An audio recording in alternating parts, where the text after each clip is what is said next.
What's going on, everyone? Welcome back to the channel. In today's quick tutorial, I'll be showing you how to upload data to Google Sheets from the Raspberry Pi Pico W over the internet, all with some simple steps. And best of all, everything I'm going to show you in this video is free to get started. Now, the only prerequisites you need for this video is a Raspberry Pi Pico W, an internet connection, and some form of data. In this video, I am using sensor data from the BME280 pressure, temperature, and humidity sensor.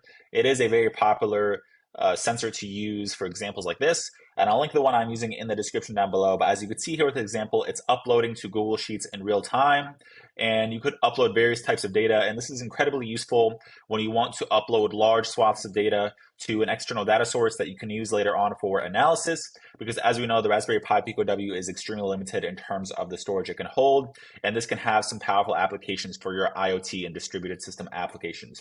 So enough being said, before we get into it, please like, comment, subscribe to the channel, and also consider donating and subscribing to the perks in the link down in the description below for some enhanced benefits on the channel as well. And enough being said, let's just jump into step one. Okay, so the first thing you want to do is simply create an account with the service we'll be using today, which is a free service called IFTTT. So just go to IFTTT.com and step through the steps you need to create an account. I simply create an account with my Google account, and it's just asking for simple information, and they require no credit card information. And I'm already on the dashboard here, so just step through those steps and meet me at the /explore endpoint for this website. And just a quick background on what IFTTT is. It stands for if this, then that. So it's kind of a funny acronym there, but it's essentially an automation service that allows us to create easy automations using their UI. And there's dozens of automations you can make. In this case, we're creating a really simple one where we have a webhook app, which will connect to Google Sheets, and we'll be able to hit that webhook from our Raspberry Pi Pico W over an HTTP request, all very simply, and best of all, it's free, no credit card information, and it's really easy to set up. So you'll be able to see that as we walk through this video. So once you create the account, go here and just click Create. So this create is for creating our first app. So first it's asking if this. So we're saying if this, we are just going to set that up as a webhook.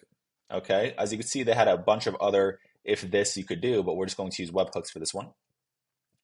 And we are just going to receive a web request. So this is what our Raspberry Pi Pico W is essentially going to hit.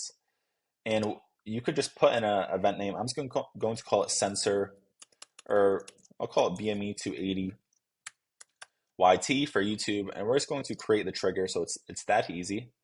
And then that. So the next thing we could do is we could simply search Google.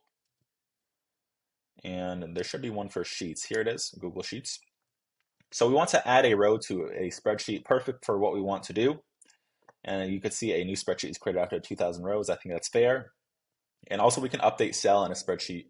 And there's some other new actions you could do. I didn't really play around with that, but let's just click this one for today's simple example. So you can see I have this Google account. The spreadsheet name, we'll just call it IFTTP BME YouTube. And we'll just leave the formatted row as it is.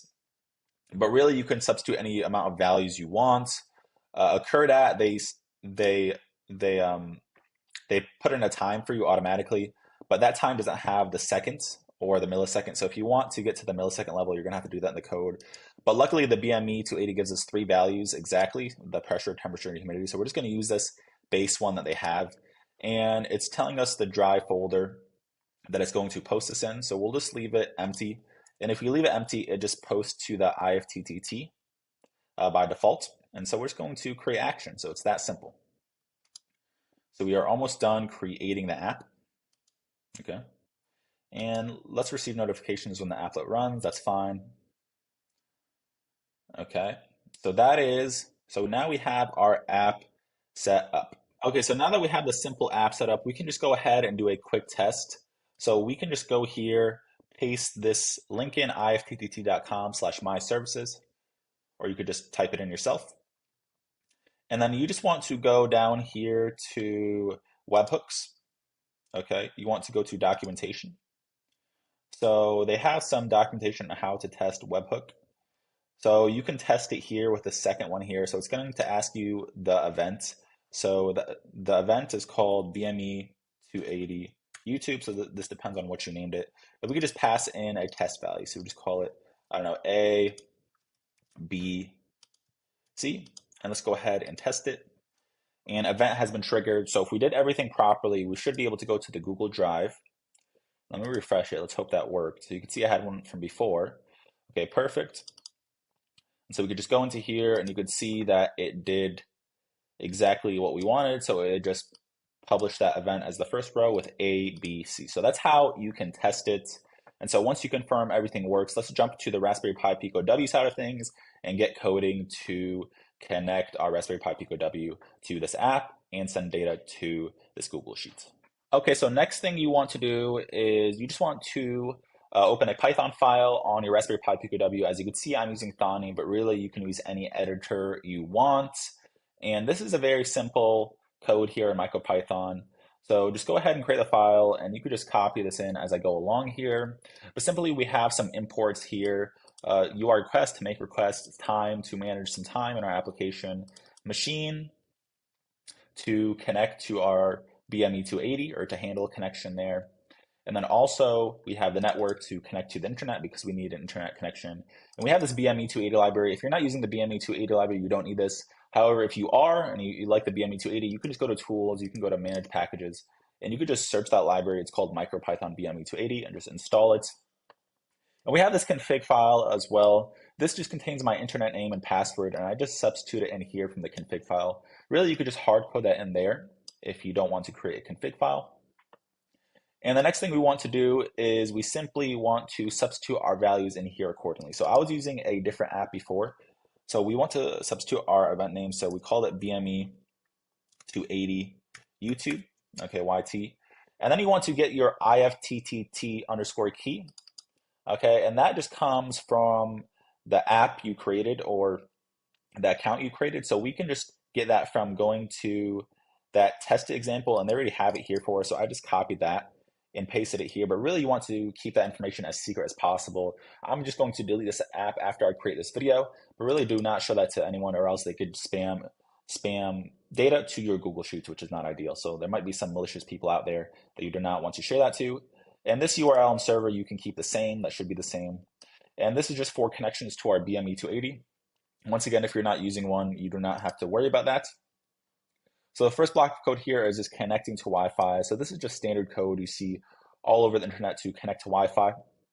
And we're giving it 10 seconds to make that connection. So you just want to pass in your internet name and your Wi-Fi password. So if you substituted that in correctly here, you should have no issue there. Sometimes it does take a moment to connect to Wi-Fi the first time. And the main code is here, and it's very simple. So essentially, we first connect to Wi-Fi. We have a counter just to count the amount of data points, just for debugging purposes. And we're going to register a data point every second. So we're going to post a data point to that Google Sheets every second. We're going to print something. And then we're going to call this function. By the way, we don't need this code anymore. That was some residual code I was working with earlier. We're just going to call this function make IFTTT request. Okay. And this is going to make the request using the request post method. And simply what we do is we pass in the JSON data like this. So we have value 1, BME.value0. This is just how you get values from the BME280 library. So I believe that's pressure, humidity, and temperature. I don't know the order exactly on the top of my head. I kind of forgot. And we just pass in the headers. And we just make the response here. As you can see, URL request.post, HTTPS to the server, and we just pass in the corresponding information. You shouldn't have to change anything here. The only thing you'll have to change is if you have different values, you can just change value 1, value 2, depending on the values you have. And if you substituted the information incorrectly, you could just simply run this code. So it's very simple code. So let's just go ahead and run that. Crossing my fingers, things always break when I make a YouTube video. So connected to Wi-Fi, uploading value 1. Okay, that looks good. Congratulations, you fired BME280 YouTube event. Okay, so awesome. Looks like we're updating in real time. And you can go ahead and play with the frequency of how you want to upload data. And of course, other properties in IFTTT. I think it's a really powerful automation tool that you can do some interesting automations. I just learned about it and I just thought it was a powerful way to save data using the Raspberry Pi Pico W really easily. because it's not that easy to access the Google Sheets straight from your Raspberry Pi Pico W. And this makes it really easy, and it's also free to do. So I hope you guys learned something in this video. If you did, please consider like, comment, subscribe to the channel, especially if this worked for you and this fits your application. And even better, once again, consider donating to the channel or subscribing to any of the perks listed in this channel where you can get some more benefits from me as a content creator. Let me know if you have any questions in the comment section down below. As usual, stay tuned. Thanks for watching and take it easy, guys.